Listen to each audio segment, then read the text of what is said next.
Hello everyone, welcome back to Pahal classes. I am Rachna, you chemistry teacher.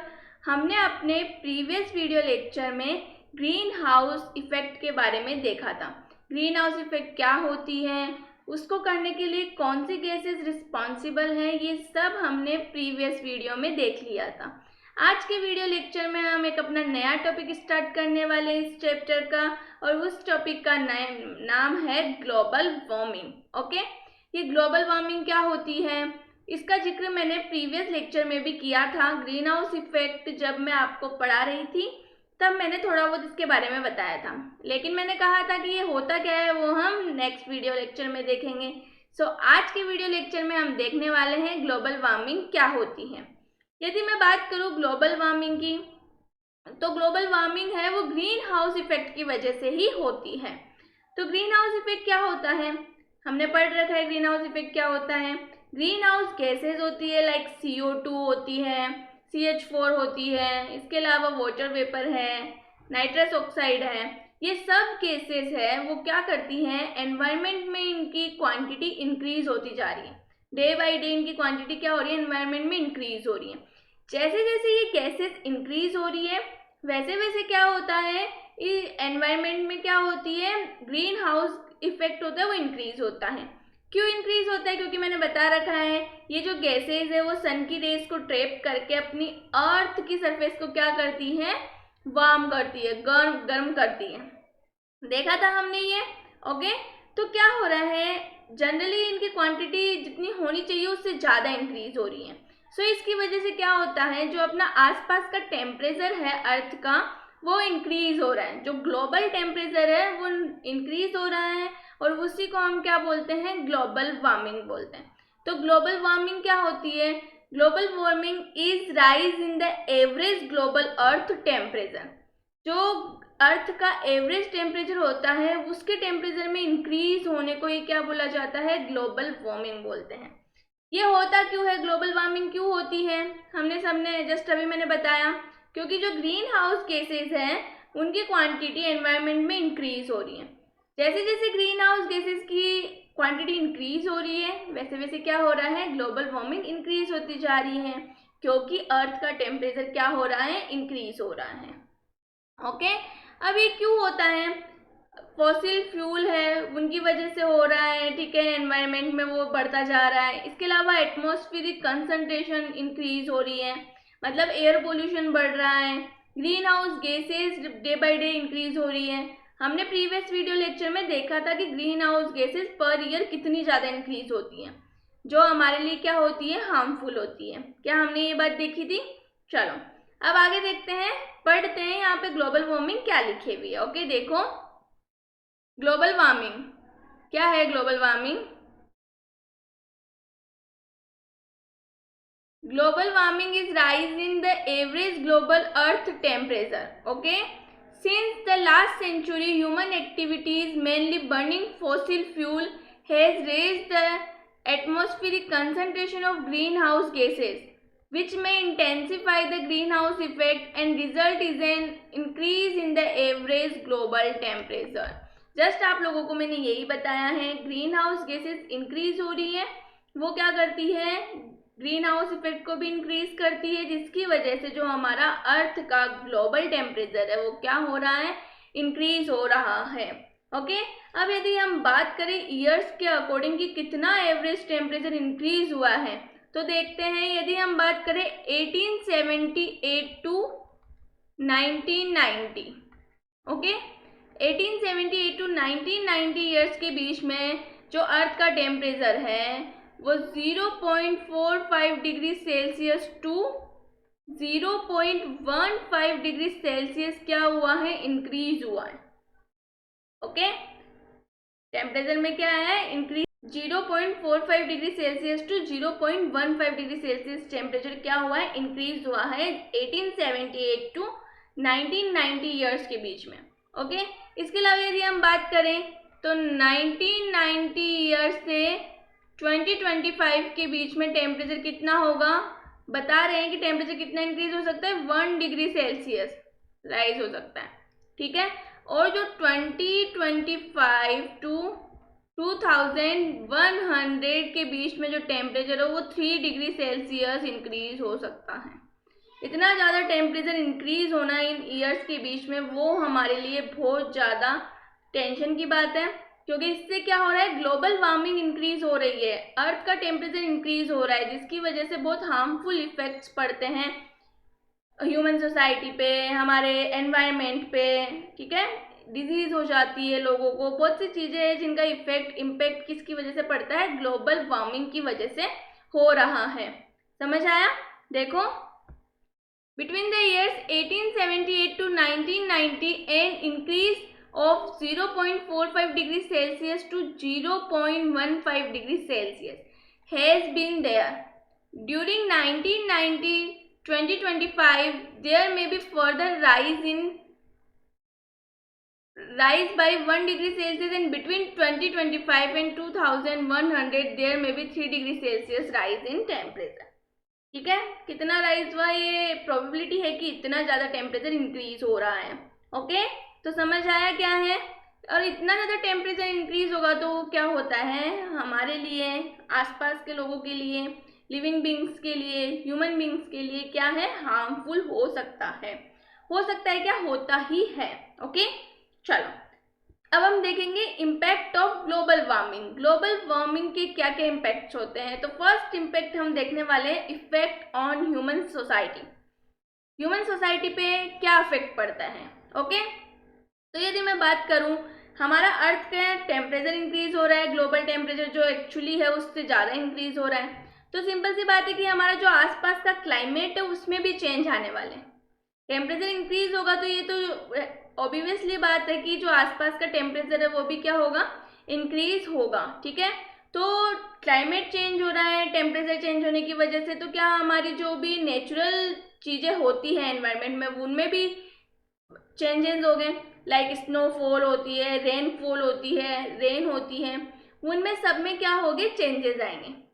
वो किसी time पे जब होनी चाहिए तब नहीं होगी, बाद में होगी, पहले होगी, मतलब इरेगुलर प्रोसेस हो जाता है उनका, रेन का एंड अपनी जो नेचुरल एक्टिविटीज होती है उन सब का। उसकी वजह से क्या ड्रॉट एंड फ्लड्स आने की क्या आ जाती है, प्रोबेबिलिटी इंक्रीज हो जाती है। ये क्या है, नेचुरल डिजास्टर है, हम सबको पता है। तो इनकी वजह से ये सब चीज़ें क्या होती है, इंक्रीज होती है। लाइक ग्लोबल वार्मिंग हो रही है, ठीक है, टेम्परेचर इंक्रीज हो रहा है हमारी अर्थ का, तो जिन भी पोल्स पे क्या होता है, बर्फ जमे हुई है, वो क्या करती है, पिघलना शुरू करती है, और पिघल के वो क्या करेगी, आसपास के रिवर, ओशियंस, उन सब में जाएगी। और जैसे जैसे उसका क्या बढ़ेगा, इंक्रीज होगा, जो वाटर लेवल है वो इंक्रीज होगा, वैसे वैसे क्या होगी, इन नेचुरल डिजास्टर आने की प्रोबेबिलिटी इंक्रीज होती जाती है। फ्लड्स, ड्रॉट्स, ये सब चीज़ें क्या होती है, फ्रिक्वेंटली इनकी जो फ्रिक्वेंसी है वो इंक्रीज हो जाती है ड्यू टू ग्लोबल वार्मिंग। समझ आया क्या है। ठीक है, चलो देखते हैं, पढ़ लेते हैं क्या बोल रखा है इसमें। Impact of global warming affects on human society. A warmer climate change the patterns of rainfall and snowfall. It is sure to cause increase in the frequency and severity of drought and floods also. समझ में आया, drought और floods की frequency क्या होती है, increase हो जाती है। यही मैंने अभी आपको बताया कैसे होती है। आगे देखो, The increasing heat will cause the air to expand and develop more capacity of holding moisture. यदि आपने आसपास का एनवायरनमेंट में हीट इंक्रीज होती है तो एयर क्या होती है, एक्सपांड होती है। जब एयर एक्सपेंड होती है तो आसपास का जो एनवायरनमेंट है उसमें मॉइस्चर को होल्ड करने की कैपेसिटी इंक्रीज हो जाती है। मॉइस्चर ज़्यादा होल्ड कर सकता है, मॉइस्चर ज़्यादा होल्ड कर सकता है तो जो हमारे नेचुरल रिसोर्सेज होते हैं like water, forest, ecological system, इन सब पे क्या होता है, डिट्रीमेंटल इफेक्ट्स पड़ता है। ओके, देखो कैसे। This will affect our resources like water, forest and different ecological systems. Global warming may cause frequent natural disasters like cyclones, storms and hurricanes, floods and droughts. ये मैं आप लोगों को बता चुकी हूँ क्या क्या इंक्रीज होता है, क्या क्या होता है ग्लोबल वार्मिंग की वजह से। ओके, तो ये था ह्यूमन सोसाइटी पे इफेक्ट पड़ता है। ठीक है, नेचुरल चीज़ों पे क्या क्या इफेक्ट पड़ता है हमने देख लिया। अब ह्यूमन बींग्स में क्या इफेक्ट पड़ता है वो हमें देखना है। तो क्या होता है, डिजीज इंक्रीज हो जाती है। आपका क्लाइमेट चेंज हो रहा है, उसकी वजह से डिफरेंट टाइप की डिजीज भी क्या होती है, अराइज होती है। ठीक है, कोई क्लाइमेट के चेंज होने की वजह से डिफरेंट टाइप की डिजीज अराइज होती है। इसके अलावा आपकी नॉर्मल जो डिजीज है उनमें इंक्रीज हो जाता है। ठीक है, देखो क्या होता है, according to the assessment report of Intergovernmental Panel on Climate Change, the global warming induced climate change caused following adverse impacts on human health. Human health पे क्या एडवर्स इम्पैक्ट डालता है, उसके किसके अकॉर्डिंग है, ये इंटर गवर्नमेंटल पैनल ने एक रिपोर्ट तैयार की है, उसके अकॉर्डिंग ह्यूमन के ऊपर क्या क्या इफेक्ट पड़ता है वो उस रिपोर्ट के अंदर मेंशन है। उन्होंने स्टडी करके उसको देखा था। ओके, तो फर्स्ट तो यही है कि क्या होती है, जो डिफरेंट टाइप की डिजीज होती है वो अराइज हो जाती है एक स्पेशल उसके अंदर, स्पेशल एरिया के अंदर। ठीक है, इसके अलावा हार्ट डिजीज हो सकती है इसकी वजह से, कार्डियो रेस्पिरेटरी डिजीज हो जाती है, अपनी जो एयर की कंसंट्रेशन है वो इंक्रीज हो रही है, उसकी वजह से क्या होता है, पोल्यूटेंट्स होते हैं वो हमारे एनवायरनमेंट में क्या होते हैं, इंक्रीज होते हैं। क्योंकि आज जो एयर है वो इतनी ज़्यादा क्या नहीं है, नेचुरल नहीं है, पॉल्यूट हो चुकी है पूरी एयर। ठीक है, इस वजह से। ठीक है, इसके अलावा देखो क्या होता है, हमें देखते हैं, the altered spatial distribution of vectors of some disease, increased frequency of cardiorespiratory diseases due to higher concentration of ground level pollutants related to climate change. Okay, समझ आया, जस्ट अभी बताया मैंने, क्लाइमेट चेंज होने की वजह से एयर की कंसंट्रेशन इंक्रीज होने की वजह से क्या होता है, पोल्यूटेंट्स एयर के अंदर इंक्रीज हो रहे हैं। ओके, इसके अलावा क्या होता है, डायरियल डिजीज हो रही है बॉडी के अंदर, क्योंकि क्लाइमेट चेंज हो रहा है। क्लाइमेट चेंज होता है तो आप देखते हो कि जनरली यदि अपना वेदर भी चेंज होता है, लाइक सर्दी के मौसम से थोड़ी सी गर्मी का मौसम आता है, या गर्मी के मौसम से थोड़ी सर्दी की मौसम आती है, उस टाइम पे कुछ ह्यूमंस होते हैं उनमें क्या होती है, डिजीजेज होने की प्रोबेबिलिटी होती है, वो बीमार हो सकते हैं। ठीक है, क्योंकि आपका वेदर क्या हो रहा है, बदल रहा है, चेंज हो रहा है। ठीक है, तो देखो, द इंक्रीज्ड बर्डन ऑफ ये डायरियल डिजीजेस। ठीक है, डायरियल डिजीजेस हो जाती है, increase deaths, diseases and injury due to heat waves, floods, storms, fires and drought. अपनी जो अर्थ है वो गर्म हो रही है, और इसके गर्म होने की वजह से क्या होता है, आसपास का टेम्परेचर इंक्रीज हो रहा है। आसपास का टेम्परेचर इंक्रीज हो रहा है तो जो हीट वेव्स है वो बहुत ज़्यादा चलती हैं। ठीक है, लहरें, और उसकी वजह से वो ह्यूमन बींग्स पे क्या करती है, एडवर्स हार्मफुल इफेक्ट डालती है। ओके, आगे देखो, increase in mall nutrition and consequent disorder with implication for child growth and development. अब ये माल न्यूट्रिशन क्या होता है, माल न्यूट्रिशन होता है कि किसी भी चाइल्ड के अंदर जनरली देखा जाता है, बच्चों के अंदर क्या होता है, न्यूट्रिएंट्स की कमी हो जाती है, जिसको हम बोलते हैं माल न्यूट्रिशन कंडीशन। ठीक है, उसके अंदर फिर ग्रोथ नहीं हो पाती है, क्योंकि जो इम्पोर्टेंट न्यूट्रिएंट्स अपनी बॉडी को चाहिए, ज़रूरत है, उन सब की उसके अंदर क्या होती है, कमी होती है बच्चों के अंदर, जिसकी वजह से उनकी वो ग्रो नहीं कर पाते हैं, हेल्दी ग्रोथ नहीं होती है उनकी, और हेल्दी ग्रोथ नहीं होती है तो उस टाइप के बच्चे को बोला जाता है कि इसमें माल न्यूट्रिशन हो गया है। ओके, सो जो न्यूट्रिएंट्स की कमी हो रही है तो बच्चों में ग्रोथ नहीं हो रही है, डेवलपमेंट उनका नहीं हो रहा है, माल न्यूट्रिशन की प्रॉब्लम, डिजीज इंक्रीज हो रही है ड्यू टू ग्लोबल वार्मिंग। समझ आया क्या था ग्लोबल वार्मिंग के बारे में, इसकी वजह से ये सब प्रॉब्लम होती है। इसके अलावा क्या अफेक्ट डालती है ये, इसके अलावा ये एग्रीकल्चर पे भी अफेक्ट डालती है। मतलब एग्रीकल्चर का क्या हो गया कि जो भी इंसेक्ट्स वगैरह हैं हमारे, किसमें फार्मर जो खेती करते हैं, फसल उगाते हैं, उसके अंदर क्रॉप्स जो वो ग्रो करते हैं, कुछ इंसेक्ट्स भी हेल्पफुल होते हैं। जो अर्थवर्म होता है उसे फार्मर का फ्रेंड्स भी बोला जाता है।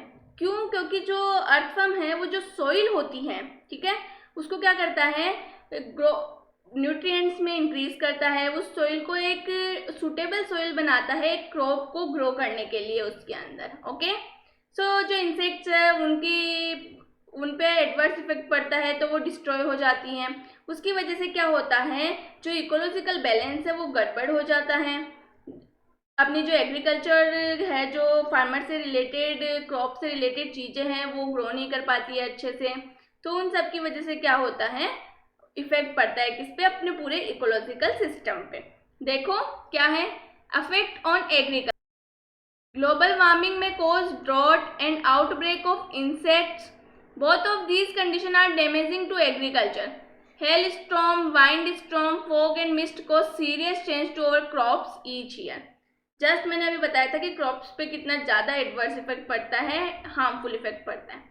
मैंने ये भी बताया कि क्लाइमेट चेंज हो रहा है, जिसकी वजह से जो जिस टाइम पे होनी चाहिए बारिश उस टाइम पे नहीं होती है, डिफरेंट टाइम पे होती है, बैलेंस उनमें कुछ है नहीं। इसकी वजह से जब आपकी क्रॉप को बारिश की नीड है, ठीक है, तब यदि बारिश नहीं हो रही है तो वो खराब हो जाएगी फसल, ठीक है, जो भी क्रॉप्स ग्रो कर रहे हैं। यदि वो जिस टाइम पे नहीं ज़रूरत है उस टाइम पे बारिश हो रही है तब भी वो उसको क्रॉप को ख़राब करती है।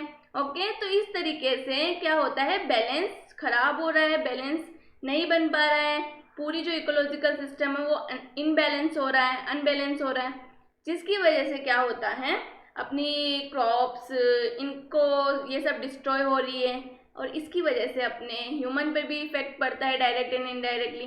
तो पूरा जो इकोलॉजिकल सिस्टम है वो ग्लोबल वार्मिंग की वजह से क्या हो रहा है, गड़बड़ हो रहा है। ओके, समझ आया क्या है ग्लोबल वार्मिंग का सिस्टम। अब हम देखते हैं कुछ अदर प्लांट्स एंड एनिमल्स पे भी क्या होता है, इसका अफेक्ट होता है ग्लोबल वार्मिंग का। अब हमारे जो आर्कटिक रीजन्स है, ठीक है, उसके अंदर क्या होता है, टेम्परेचर इंक्रीज हो रहा है। टेम्परेचर इंक्रीज होने की वजह से वहाँ पे क्या होता है, उनके जो वहाँ के एनिमल्स है, लाइक आर्कटिक गर्ल है, एम्पेरियर पेंगुइन्स है, फॉक्स है वहाँ की, उन सब पे क्या कर रहा है, बहुत ज़्यादा एडवर्स इफेक्ट पड़ता है। वो लॉस्ट होने की किस पे है, लॉस्ट होते जा रहे हैं वो, ठीक है, वो जितने भी एनिमल्स है वो लॉस्ट होते जा रहे हैं। अब आर्कटिक रीजन में क्या होता है, बहुत ज़्यादा क्या होती है उधर, टेम्परेचर इंक्रीज होने की वजह से क्लाइमेट बहुत ज़्यादा चेंज होता है आर्कटिक रीजन में, ठीक है। तो उधर क्लाइमेट चेंज होने की वजह से मैंने कहा था, प्लांट हो या एनिमल हो या फिर ह्यूमन बींग्स हो, ठीक है, सबके लिए एक सूटेबल कंडीशन होती है जिसमें वो क्या कर सकते हैं, अच्छे से रह सकते हैं। यदि वो कंडीशन नहीं है, ठीक है, जब वो कंडीशन नहीं होती है तो क्या होता है, उनके ऊपर डिफरेंट अफेक्ट्स पड़ते ही हैं।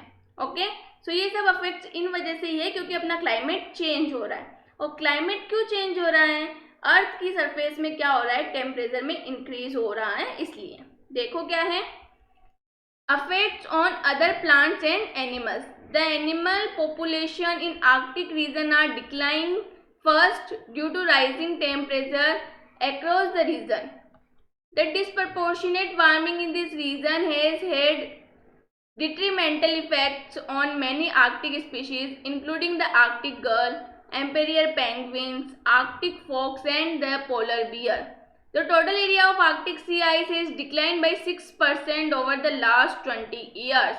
ठीक है, अब आर्कटिक रीजन है उसके अंदर इफेक्ट पड़ता है, क्लाइमेट ज़्यादा चेंज होता है। क्यों होता है, क्योंकि आर्कटिक रीजन में क्या होती है, बर्फ जमे हुई होती है, समझ आया। अब जब टेम्परेचर इंक्रीज हो रहा है आपकी अर्थ का, तो सिंपल सी बात है, जो बर्फ जम रही है उन एरियाज में वो पिघलना शुरू होगी, ठीक है, वो पिघलेगी, वो बर्फ पिघलती है तो पिघल के वो वहाँ के ओशियंस, रिवर के आसपास में जाएगी, ठीक है। तो जो उस क्लाइमेट में रहने वाले एनिमल्स हैं उन पे इफेक्ट पड़ेगा, बिल्कुल पड़ेगा, क्योंकि वो जितनी बर्फ में रह सकते हैं वो बर्फ धीरे धीरे वहाँ क्या कर रही है, कम होती जा रही है। तो उनका क्लाइमेट है वो क्या हो रहा है, चेंज हो रहा है। क्लाइमेट चेंज हो रहा है तो उनको रहने में वहाँ पे प्रॉब्लम आएगी, ठीक है, उन स्पीशीज़ की। तो उन पे क्या करते हैं, बहुत हार्मफुल इफेक्ट्स पड़ रहे हैं। ओके, आगे देखो, according to the World Wide Fund for Nature, with the doubling of carbon dioxide, climate change could eventually destroy 35% of the world's existing terrestrial habitats, ठीक है। जो अपनी WWF है उनकी वजह से उनने जब रिसर्च की तो पता चला कि कार्बन डाइऑक्साइड इंक्रीज होती है। यदि कार्बन डाइऑक्साइड डबल हो रही है, ठीक है, एनवायरनमेंट में कार्बन डाइऑक्साइड क्या हो रही है, डबल हो रही है, तो जो हमारा वर्ल्ड में रहने वाले, एग्जिस्ट करने वाले टेरिस्टेरियल हैबिटेट्स हैं, ठीक है, वो सब क्या हो रहे हैं, डिस्ट्रॉय होते जा रहे हैं। 35% तो डिस्ट्रॉय हो चुके हैं, यदि यह ज़्यादा इंक्रीज होगी तो वो और ज़्यादा क्या होंगे, डिस्ट्रॉय होते जाएंगे। तो ये कितनी ज़्यादा हार्मफुल इफेक्ट्स डाल रही है हमारी ह्यूमन सोसाइटी पे, लिविंग बींग्स पे, एनिमल्स पे, प्लांट्स पे, ये आप लोगों को पता चल चुका है। ओके, तो ग्लोबल वार्मिंग जितनी कम हो उतनी हमारे लिए क्या है, हेल्पफुल है। ओके, मतलब अर्थ का टेम्परेचर ज़्यादा इंक्रीज भी नहीं होना चाहिए। समझ आया क्या था ग्लोबल वार्मिंग के बारे में। अब हम लोगों ने इसका इफेक्ट देखा जितने भी एनिमल्स है, लिविंग बींग्स है, ह्यूमन बींग्स है, सब पे। अब हम देखने वाले हैं कि इसको कैसे स्टॉप किया जा सकता है। ओके, कुछ तो कंट्रोल करने की कंडीशंस होगी ग्लोबल वार्मिंग की। तो क्या क्या कंडीशंस होती है, कैसे हम कर सकते हैं। तो फर्स्ट है कि जो फॉसिल फ्यूल होते हैं, जो फ्यूल हम यूज़ लेते हैं, उनका कंजम्पशन हम कम से कम करें। ठीक है, उससे क्या होगा, उनसे जो हार्मफुल गैसेस बाहर आती है वो नहीं होगी। और गैसेज एनवायरनमेंट में इंक्रीज नहीं होगी तो ग्रीन हाउस इफेक्ट नहीं होगा।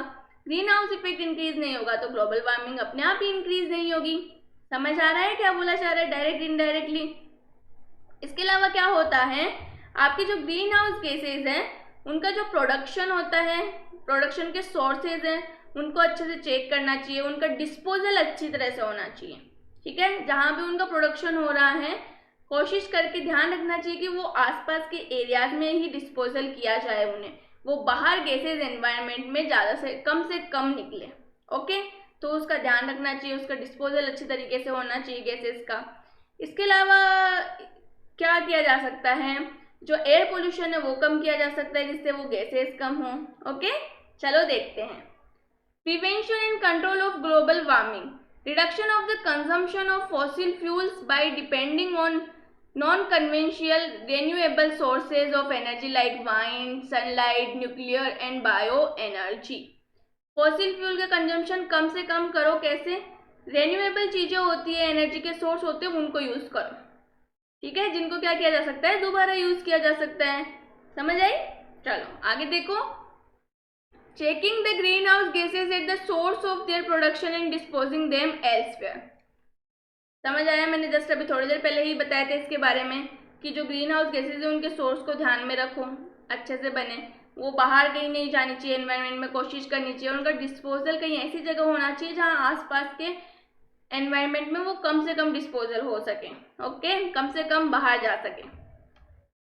आगे देखो, कलेक्शन और recovery of greenhouse gases already present in the atmosphere and there disposal. Okay, collection होना चाहिए। ठीक है, रिकवरी उनकी ढंग से होनी चाहिए ग्रीन हाउस गैसेस की। यदि उनका हम यूज़ करेंगे, मतलब ग्रीन हाउस गैसेस जो बाहर निकल रही है उनकी वापस रिकवरी हो जाए, वो वापस रीयूज हो जाए, तो एनवायरनमेंट में इतनी ज़्यादा वो बाहर नहीं जाएगी, जिससे उसके ऊपर एनवायरनमेंट में वो जो गैसेज है ग्रीन हाउस उनका इंक्रीज, उनकी क्वांटिटी क्या होगी, ज़्यादा इंक्रीज नहीं होगी। ओके, इसके अलावा जो भी क्लाइमेट में चेंज होते हैं उनको हमें एक्सेप्ट करना चाहिए, सीखना चाहिए। क्लाइमेट में क्या क्या चेंजेस हो रहे हैं उसके अकॉर्डिंग हमें बिहेव करना चाहिए। ठीक है, हमारी कुछ चीज़ें हैं उनके अकॉर्डिंग अडेप्ट करनी चाहिए हमें। समझ आई, जिससे आपको कम प्रॉब्लम होगी क्लाइमेट चेंज होने में। इसके अलावा हम क्या कर सकते हैं, ग्रीन हाउस गैसेस की जो गैसेस का एमिशंस होता है उनको कम किया जा सकता है, मेजोरिटी को, क्योंकि हम कम गैसेस यूज करेंगे तो वो कम ही होगी। ओके, देखो, learning to adapt and accept the changes in the climate, just अभी मैंने आपको बताया। International cooperation for reduction of greenhouse gases emission with full majority, change our lifestyle and use more efficient and renewable source of energy. हमें अपने life style को change करना पड़ेगा ताकि हम directly indirectly green house gases को कम कर सकें। ओके, इसके अलावा क्या होगी, रिन्यूएबल चीज़ें हमें यूज़ करनी चाहिए जिनका दोबारा हम क्या कर सकते हैं, यूज़ किया जा सकता है। एनर्जी के वैसे सोर्सेज हमें यूज़ करने चाहिए। ठीक है, इसके अलावा क्या होता है, जो ग्रीन हाउस गैसेज का एमिशन होता है उनका रिडक्शन करने के लिए पूरे अपने इंटरनेशनल कमिटी को पूरा मेजोरिटी से ध्यान रखना चाहिए उस बात का। ठीक है, कि वो कैसे वो कम उसका रिडक्शन हो सके, कम से कम रिडक्शन हो सके। तो समझ आया ग्रीन हाउस ग्लोबल वार्मिंग का इम्पैक्ट कैसे रोका जा सकता है। आज के वीडियो लेक्चर में हमने क्या देखा है, ग्लोबल वार्मिंग क्या होती है, उसके इम्पैक्ट क्या क्या होते हैं और उसको कंट्रोल करने के लिए हम क्या प्रिवेंशन यूज़ कर सकते हैं, ये सब हमने आज के वीडियो लेक्चर में देख लिया है। यदि किसी भी स्टूडेंट को यहाँ तक कोई डाउट है तो प्लीज़ आप कमेंट बॉक्स में कमेंट करके पूछें। तब तक मेरे वीडियोस देखते रहिए और अपना ख्याल रखिए। Thank you.